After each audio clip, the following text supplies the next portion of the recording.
السلام علی سید الانبیاء والمرسلین وعلی آلہ واصحابہ اجمعین۔ اللہ رب العزت کا بے حد لامتناہی شکر ہے جس نے ہم سب کو خوبصورت لمحات، خوبصورت ساعتیں اور اوقات نصیب فرمائے۔ اللہ کے حضور دعا ہے اللہ تبارک و تعالی ہم سب کو نور قرآن سے روشن اور منور فرمائے۔ آیت نمبر 192 اور 93 میں اللہ رب العزت نے جہاد کے بارے میں اور کفار کی جو کارستانیاں ہیں ان کو ختم کرنے کے بارے میں، اور فتنہ جہاں پھیلتا ہے اس فتنے کو ختم کرنے کے بارے میں اللہ رب العزت نے تعلیم فرمائی۔ فرمایا جہاں کہیں بھی تم پاؤ انہیں نکالو، انہیں وہاں سے جہاں سے انہوں نے تمہیں نکالا۔ فتنہ جو ہے یہ قتل سے سخت ہے۔ مسجد حرام میں جو ہے وہ تم نے نہیں لڑنا، اگر وہ تم سے لڑیں تو پھر زہر ہے، اگر وہ لڑیں تو پھر لڑائی کر لو، ویسے نہیں۔ اگر وہ تم سے لڑیں تو تم پھر ان سے لڑو۔ میں یہ کافروں کی سزا ہے، جزا ہے۔ اگر وہ رک جائیں تو بے شک اللہ تبارک و تعالی بخشنے والا اور رحم کرنے والا ہے۔ فرمایا یہ جہاد اس وقت تک جاری رکھو جب تک فتنہ ختم نہ ہو جائے اور دین خالص اللہ کا نہ ہو جائے۔ اور فرمایا بس اگر وہ رکیں پھر زیادتی نہیں ہے مگر ظالموں پر، یعنی ظالموں پر تو ہوگا جو ظلم کریں گے، ویسے نہیں ہے۔ آیت نمبر 194 میں اللہ رب العزت نے حرمت والے مہینوں کا ذکر فرمایا۔ حرمت والے مہینے آج بھی ان کی حرمت ہے، اللہ کی شان ہے۔ 12 مہینوں میں 4 مہینے حرمت والے ہیں، اور حرمت والے مہینے میں جد و جدال کرنا، قتل و غارت کرنا، اس سے زیادہ پرہیز کرنی چاہیے۔ شریعت ہماری میں بھی پہلے بھی ایسے تھا، شریعت میں بھی ایسے ہے۔ اور فرمایا اس آیت میں کہ شہر کہتے ہیں مہینے کو، اور خدا کی شان ہے، یہ قرآن کا معجزہ ہے۔ مہینے سال کے 12 ہوتے ہیں، لفظ شہر جو ہے یہ قرآن مجید میں 12 مرتبہ ہے، یعنی مہینے 12 ہوتے ہیں تو وہ لفظ ہی 12 مرتبہ ہے۔ یہ اللہ کی شان ہے، اس کے کلام کا اعجاز ہے۔ الشہر الحرام بالشہر الحرام والحرمات قصاص، یعنی فرمایا کہ ادب والے مہینے کے بدلے ادب والا مہینہ ہے، اور تمام ادب والی چیزوں کا بدلہ ہے۔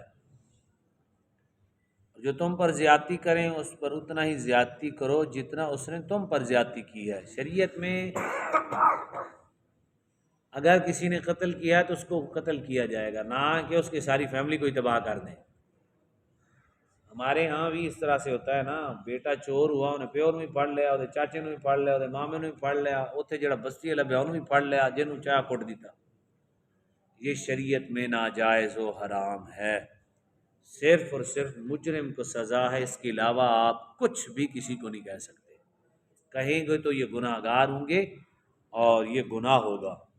تو شریعت میں صرف اور صرف جو ہے وہ قصاص بھی آپ نے لینا ہے تو وہاں بھی ادب ہی ہوگا، ادب کے بغیر جو ہے وہ معاملہ نہیں ہوگا۔ ادب کو برقرار رکھیں گے آپ، ورنہ آداب برقرار نہیں رکھیں گے تو گناہ گار ہوں گے۔ جس نے جرم کیا وہ تو ہوا مجرم، تو جو اس کا رشتہ دار ہوا تو اس کو آپ جو ہے نا سزا دے رہے ہیں۔ تو ہمارے ہاں یہ ایسے ہوتا ہے، جبکہ شریعت میں منع ہے۔ ہاں محسوس ہو کہ اس کے معاون و مددگار ہیں اس جرم میں، تو پھر بھی اتنا ہی سزا ہے جتنا ان کی معاونت ہے۔ شریعت میں ناجائز ہے اس طرح سے کرنا۔ یہ ہمیشہ کفار کا طریقہ ہے، مسلمانوں میں بھی سرایت کر گیا۔ کفار ایسے کرتے ہیں، اسلام میں ایسا نہیں ہے۔ کفار جیسے اپنی زمین حاصل کرنے کے لیے، مال و متاع حاصل کرنے کے لیے، دنیا کی چیزیں حاصل کرنے کے لیے وہ کسی کو نہیں دیکھتے، وہ قتل و غارت کرتے ہیں جس طرح کہ غزہ میں ہو رہا ہے۔ فرمایا فمن اعتدی، اور جس نے زیادتی کی علیکم تمہارے اوپر، فاعتدوا تو تم بھی اس سے بدلہ لو، علیہ اس سے، بمثل ما اعتدی علیکم اس کی مثل جو اس نے زیادتی کی تمہارے اوپر۔ مثلیت ہوگی، زیادتی نہیں، جو اس نے زیادتی کی وہی زیادتی اس پر پلٹ جائے گی۔ بعض قصاص ایسے ہیں ہمارے ہاں، اس کا قصاص نہیں ہے، اس کی کوئی اور سزا دیتے ہیں۔ مطلب اگر کسی کی ہڈی جو ہے نا کسی نے توڑ دی، پنڈلی کی ہڈی توڑ دی اور وہ ہڈی توڑی جو سامنے والی ہے، تو اس میں قصاص لینا مشکل ہے۔ اگر آپ توڑیں گے تو ممکن ہے زیادہ ٹوٹ جائے، سمجھ گئے نا؟ پتہ ہی نہیں ہے تو کس طرح سے وہ ہڈی اتنا توڑیں گے؟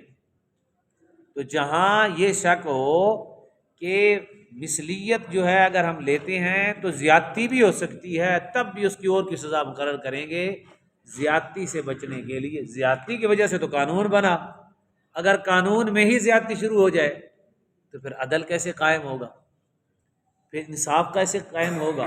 تو زیادتی کی وجہ سے اسلام نے قانون بنایا کہ اتنی ہی سزا دی جائے۔ اگر سزا پر تھوڑی سی سزا بڑھ گئی تو لو، پھر چور میں اور زیادتی کرنے والے میں اور انصاف کرنے والے میں کوئی فرق نہیں ہے، وہ چور کہلا رہا ہے اور وہ منصف کہلا رہا ہے۔ الٹا یہ جرم زیادہ ہے، وہ چور تو کہلاتا ہے نا، وہ زیادتی کرنے والا یہ تو منصف ہے، انصاف بانٹنے والا، انصاف تقسیم کرنے والا ہے۔ لہذا جہاں بھی کہیں ایسے ہوتا ہے وہ سارے کے سارے اس گناہ میں شامل ہوں گے۔ شریعت میں جو اسلام میں جو جو تعلیم جہاں جہاں ہے، جو جو سزا ہے وہ اسلام نے مقرر کی ہے۔ جو بھی کوئی کسی کو سزا دے گا اور زیادتی کرے گا تو وہ اس سے بھی بدتر ہے جو سزا دے رہا ہے۔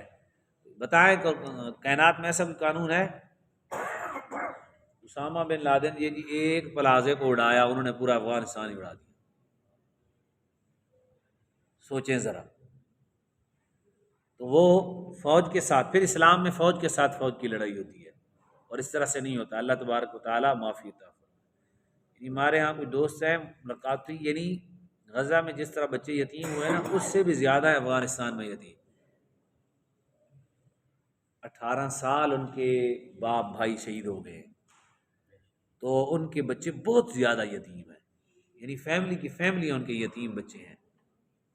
تو بتانے کا مقصد یہ ہے کہ یہ کفر کا نظام ہے، اسلام کا یہ نظام نہیں ہے۔ اسلام کا نظام عدل جو ہے وہ یہ ہے کہ اللہ کے محبوب ہوں، اللہ کے رسول ہوں، صاحب شریعت ہوں، معجزہ جن کا قرآن ہو، جن کی زبان سے نکلے تو اللہ فرمائے میری وحی ہے، وہ بھی کہیں کہ اگر میں نے زیادتی کی ہے تو مجھ سے بدلہ لے لو۔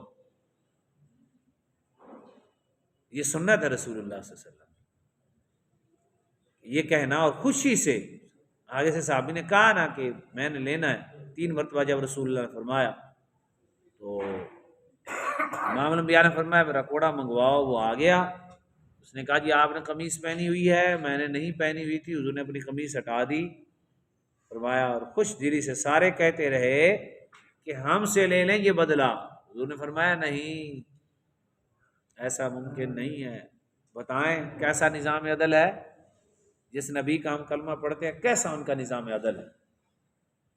یہ نظام عدل ہے۔ ایک جگہ پہ سزا دینے لگے، میں نے عرض کیا تھا کہ نبی علیہ السلام کی بارگاہ میں حضرت امام حسن حسین کی طرح اسامہ بن زید سے حضور پیار کرتے تھے، تو ان کی باتیں بھی حضور مانتے تھے۔ جب کہیں حضور غضب میں ہوتے کسی وجہ سے تو صحابہ ان کو بھیجتے تو حضور ان کی بات مان جاتے۔ ان کو سفارش کے لیے بھیجا، کسی پر چوری ثابت ہو گئی تھی کہ نبی علیہ السلام اس روئے زمین پر پہلی دفعہ قانون لاگو ہونے لگا ہے، سر عام چور کے ہاتھ کاٹے جا رہے ہیں۔ تب رسول اکرم صلی اللہ علیہ وسلم نے فرمایا اسامہ اگر اس جگہ میری بیٹی ہوتی تو پھر بھی وہی ہونا تھا جو قرآن میں ہے۔ مثال کے طور پر پاکیزہ لوگ ہیں، مثال نبی علیہ السلام نے دی، تب اسے بتانے کا مقصد یہ ہے انصاف اسلام میں نظام عدل بڑا ہی زبردست ہے اور بہترین ہے۔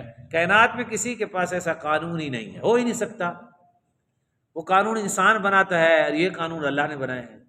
انسان کو نہیں جانتا اور خالق انسان کو جانتا ہے۔ اس لیے فرق ہے اس قانون میں اور اس قانون میں فرق ہے۔ اس وقت تو مسلمان ہی قرآن مجید کے قوانین سے خوف زدہ ہے، قوانین سے مسلمان ہی خوف زدہ ہے نا۔ تو اللہ تعالیٰ محفوظ فرمائے، اللہ تعالیٰ ہم سب کو نور قرآن سے روشن اور منور فرمائے، پہلے بھی اور آخر بھی، اور جب بھی اللہ امن لانا چاہے گا تو اس کی شان یہ ہے کہ وہ دین کو لاگو کر دے گا، اس کی شان یہ ہے کہ وہ دین کو لاگو کر دے گا۔ ابھی مسلمان امتحان میں ہیں، بدعمالی میں اور فتنوں میں مبتلا ہیں، اور غیر کی تہذیب و ثقافت اور تعلیم کے حصول میں مستغرق ہیں، اور مال و متاع کی محبت میں مستغرق ہیں، اور اپنائیت ختم ہو چکی ہے، اجتماعیت ٹوٹ چکی ہے، فرقہ واریت کو شان سمجھا جاتا ہے۔ بلکہ پاکستان میں بہترین کام کرنے والا مرزا ہے جناب، اس وقت بڑے بچے ان کو مانتے ہیں، وہ صرف یہ کہتا ہے کہ رفع دین کرنا ہے، ہاتھ یہاں باندھنے ہیں، یہاں کھول دینے ہیں، یہاں رکھنے ہیں، وہ فلانا توڑا بابا نہیں چنگا، فلانا توڑا چاچا نہیں چنگا اسلام میں، فلاں بس یہ دین ہے، وہ اس سے فتح کر رہا ہے جی اسلام۔ وہ کہتا ہے میں جو جیسا میں سکالر ہوں کوئی نہیں ہے، بے وقوف، یہ کام تو پہلے تھے، اس پر تو اختلاف ہی نہیں تھا امت کا، یہ تو امت کا کوئی بہت بڑا اختلاف ہی نہیں ہے، تو یہ اس وقت اسلام کا کام رہ گیا ہے۔ اپنے بڑوں کو گالیاں دینا، اپنے بڑوں کو برا بھلا کہنا، ہاتھ اوپر نیچے باندھنے کو، بھائی بات ختم۔ صدیوں سے احناف ہیں، شوافی ہیں، حنبلی ہیں، مالکی ہیں، سب تمام حدیثوں پہ عمل ہو رہا ہے نبی علیہ الصلوۃ والسلام کی۔ تو ظاہر ہے ہمارے امام صاحب کیونکہ پہلے ہیں، ہم افضل سمجھتے ہیں، اور یہ اجتہادی مسئلہ ہے، وہ 80 ہجری میں پیدا ہوئے ہیں، تو یہ تو مسئلہ ہی نہیں ہے۔ آج یہ مسئلہ ہے، مناظرے ہیں، بحث و مباحثے ہیں، آمین اونچی کہیں گے، ایک نہیں کہے گا تو اکھاں پٹھیاں ویکھیں گے، یہ اقامت ہو رہی ہے، کوئی کھڑا ہو جائے گا تو وہ جڑا نہیں کھڑا ہوئے گا انہوں گھور کے ویکھیں گے، انگوٹھا چوم لے گا تو وہ جناب نا وہ لڑ پین گے، جو نہیں چومے گا تو انہوں ویکھیں گے۔ عجیب مسئلہ ہے، عجیب ایک طریقہ کار بنا دیا ہے، کفر و اسلام کے مسائل بنا کے کھڑے کر کے مسلمانوں کو آپس میں مسئلہ بنا دیا ہے۔ جہاں تک محبت کا دائرہ ہے کسی کو نہیں چاہیے کہ اسے روکے، محبت کے دائرے سے جب عبادات کے دائرے میں جائے پھر اس کو دیکھیں کہ عبادات کا دائرہ اس کا کیسا ہے۔ عبادات کے دائرے میں آپ اس کی دائرہ کھینچ سکتے ہیں، محبت کا دائرہ اسلام نے کھینچا ہی نہیں ہے، تو آپ کو کس نے اجازت دی کھینچو؟ محبت کا دائرہ کھینچا نہیں جا سکتا، یہ کیفیات کا نام ہے، یہ کیفیات کا نام ہے، اس کا دائرہ نہیں کھینچا جا سکتا محبت کا۔ یعنی محبت جب ایسی محبت، اور جب عبادت کا بھی دائرہ ہے، اب محبت اور عبادت کا دائرہ ایک ہو نہیں سکتے، عبادت کا دائرہ تو ہو گیا، محبت کا دائرہ ہے ہی نہیں۔ مطلب نبی کریم صلی اللہ علیہ وآلہ وسلم کے بعض صحابہ ایسے ہیں جو مدینے میں دعائیں مانگتے رہے، سیدنا فاروق اعظم رضی اللہ تعالیٰ عنہ کہ مجھے یہیں کی شہادت دے یا اللہ، اللہ نے ان کی دعا قبول کی، اور بعض کی محبت یہ تھی کہ نہیں ہم نے یہاں سے نکل کے جانا ہے، پورے دین کی خدمت کرنی۔ بعض جو ہے وہ ایسے عشاق ہیں، میں نے 2 بادشاہوں کے بارے میں پڑھا ہے، یہ شام کے علاقے کے بادشاہ تھے عرب کے، ایک بادشاہ آیا تو اس نے ٹوٹے پھوٹے کپڑے پہن کے غریبی حالت بنا کے آیا، حضور کے روضے پہ حاضری دی تو کسی نے اس سے پوچھا اوہ بادشاہ یہ کیا؟ اس نے کہا جی میں تھا ایسے، اس لیے رسول اللہ کی بارگاہ میں آیا ہوں، جیسے تھا میں ویسے آیا ہوں، وہ تو دین کے صدقے مجھے ملا ہے۔ ایک بادشاہ آیا، اس نے تورا شورا نکالا ہوا، فوج بڑا پروٹوکول آیا، لوگوں نے کہا لو جناب یہ کیسا آدمی ہے؟ اس سے پوچھا کہ آپ نے ایسے کیوں کیا؟ اس نے کہا جی جس نے دیا اس کو دکھانے آیا ہوں۔ یار یہ محبت کی کوئی کیفیت ہے؟ محبت کی کوئی کیفیت ہے؟ اس کا دائرہ اسلام نے نہیں کھینچا۔ ہر بندے کی اپنی کیفیت ہے، وہ اپنی محبت اپنے انداز سے کرتا ہے۔ علامہ نورانی صاحب تورا باندھتے تھے بہت بڑا، تو کسی نے کہا حضرت روزے پہ آئے ہیں اتنے تورا لا دو، آپ نے فرمایا جی تو میں جھکاں گا تو تورا رہ جائے گا، جب میں ہی جھک جاؤں گا تو تورا کہاں رہ جائے گا؟ ہر بندے کی اپنی کیفیات ہے۔ یہاں محبت کا دائرے کھینچتے ہیں، یہ غلط ہے، ایک قانون ہے، بس اسلام نے ہمیں محبت کا دائرہ اسلام نے اگر محبت کا دائرہ دیتے تو محبت ہوتی نا، پھر محبت ہوتی نا، پھر تو ایک من گھڑت چیز عبادت کا دائرہ کھینچ دیا، کیونکہ وہ کسی غیر کی ہو سکتی ہے، عبادت کیونکہ صرف خدا کی ہے، اس کے علاوہ نہیں ہے، لہذا عبادت کا دائرہ کھینچ دیا، بھائی عبادت نہیں ہے، بات ختم۔ محبت فرمایا نہیں، محبت ہم نے بانٹی ہے، اپنی محبت کے ذرائع دیے ہیں، لہذا محبت کا دائرہ نہیں ہے، اسلام نے محبت کا دائرہ نہیں کھینچا۔ میں آپ کو حدیث سناتا ہوں، نبی کریم صلی اللہ علیہ وسلم کے صحابی حال چلا رہے تھے، جس دن حضور کا وصال ہوا بیٹے نے دوڑ کے جا کے بتایا، ابو جی ابو جی ابو جی، انہوں نے کہا ہاں، فرمایا حضور دنیا سے چلے گئے۔ وہ جیسے حل چلا رہے تھے نا، وہی نیچے گر گئے، غش کھا کے نیچے گرے، بیل کھڑے ہو گئے، اور کچھ دیر کے بعد ہوش آیا تو اتنی چیخ مار کے رو کے ہاتھ اٹھا دیے کہ یا اللہ تو میری آج آنکھیں لے لے، میں آج کے بعد اور کسی کو نہیں دیکھنا چاہتا۔ یہ صحیح حدیث میں ہے، اللہ نے ان کی آنکھیں لے لی تھی۔ ان کی اپنی محبت کی کیفیت ہے۔ سیدنا صدیق اکبر کی محبت کی کیفیت کیا ہے؟ سارے روئے، سیدنا صدیق اکبر نہیں روئے، سب کو خاموش کیا۔ سب حضرت عمر بھی کہنے لگے کہ عیسیٰ علیہ السلام کی طرح واپس آ جائیں گے۔ آپ بھی محبت میں اس قدر دیوانے ہو گئے تھے، حضور چلے گئے، امید ہی نہیں تھی ان کو۔ سیدنا صدیق اکبر رضی اللہ تعالیٰ نے سب کو خاموش کیا۔ تو آپ جب بھی بیٹھتے کہیں تو آپ کے منہ سے سمیل آتی تھی۔ کسی نے پوچھا کہ حضور مسواک نہیں کرتے؟ آپ نے فرمایا سنت رسول کرتا ہوں۔ انہوں نے کہا پھر آپ کے منہ سے سمیل آتی ہے، آپ امیر المومنین۔ آپ نے فرمایا جس دن تم نے اپنے غم کو نکال لیا تھا، اس دن تمہاری وجہ سے میں نے اندر غم کو رکھا تو میرا دل ہی جل گیا ہے، فرمایا اندر میرے آگ چلتی رہی ہے، مجھے محسوس ہوتا تھا، اس آگ کی وجہ سے یہ بدبو آتی ہے۔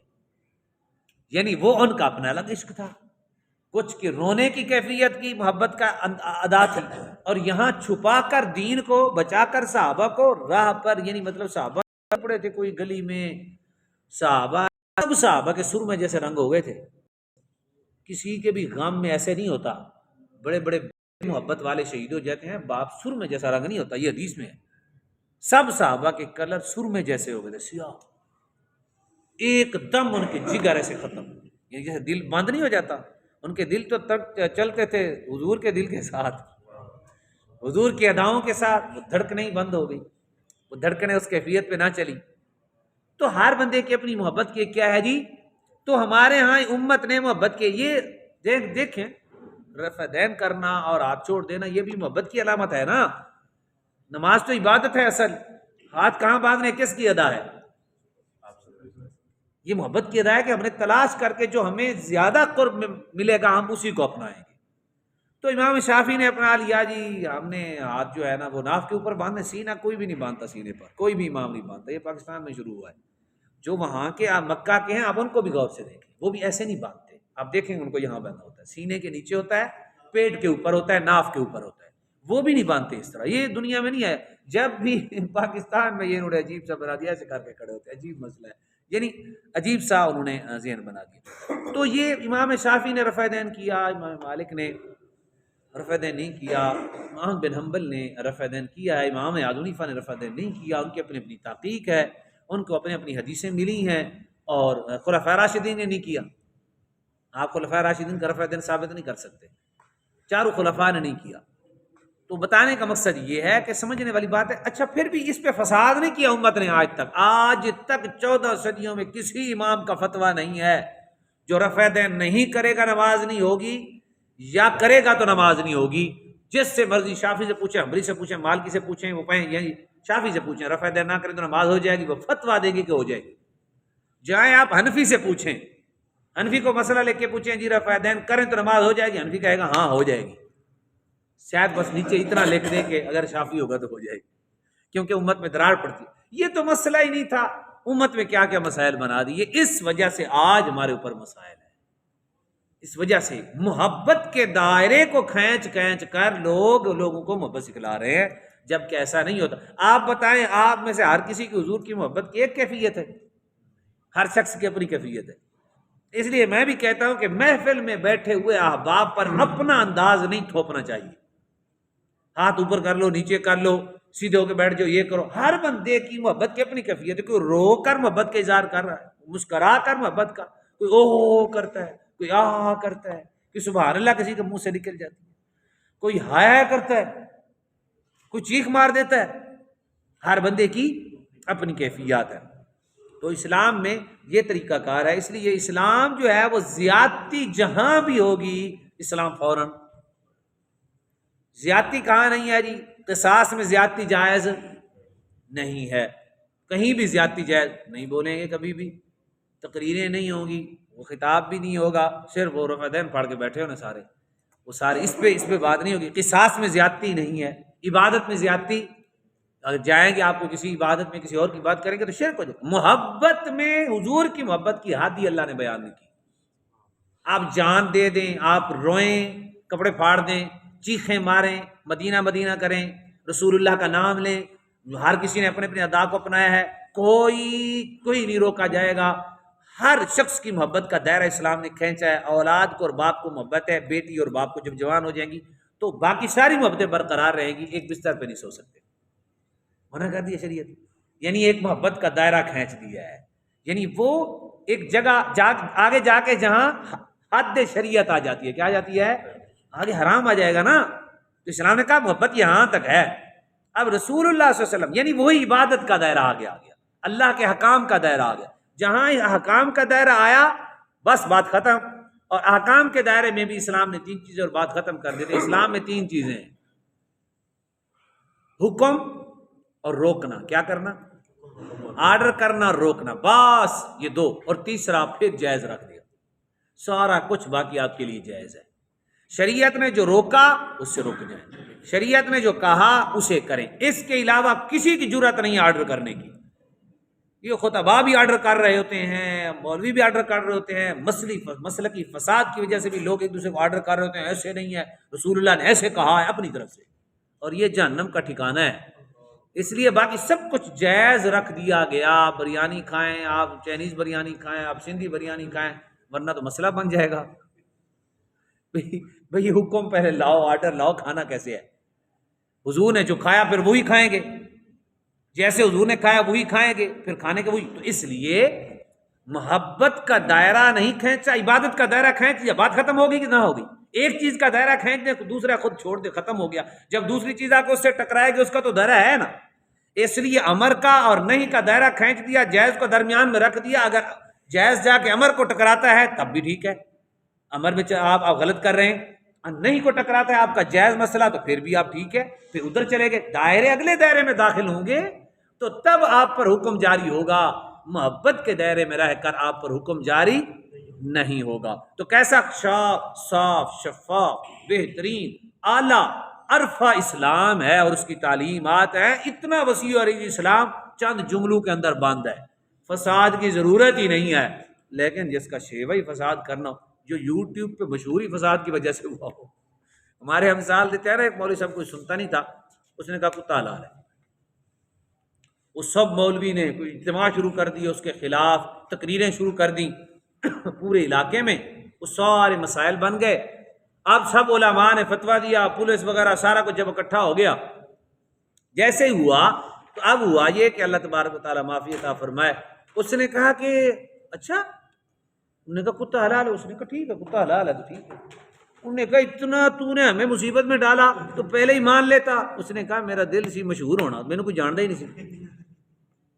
اب انجینئر جب بھی آئے گا کہے گا یہ بات آپ کو کوئی نہیں بتاتا، او بھائی یہ بات تینوں جبرائیل دس کے جانتا ہے، یہ کتاب میں موجود ہے، یہ کتاب میں چیزیں ہیں پہلے۔ یہ کہے گا یہ چھپاتے ہیں مولوی، بھائی تجھے کہاں سے ملی ہے مولوی؟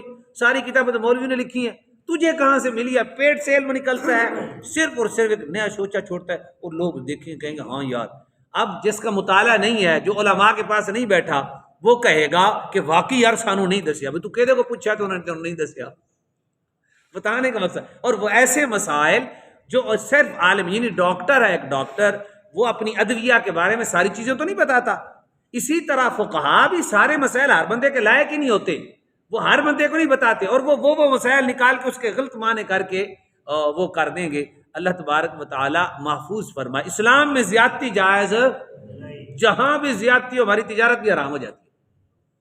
تجارت بھی کسی جگہ پر فساد اور زیادتی، یہ 2 چیزیں، فساد اور زیادتی جو ہے جہاں آ جائے گی اس وقت اسلام روک دے گا، کہے گا نہ ختم، روک جاؤ یہاں۔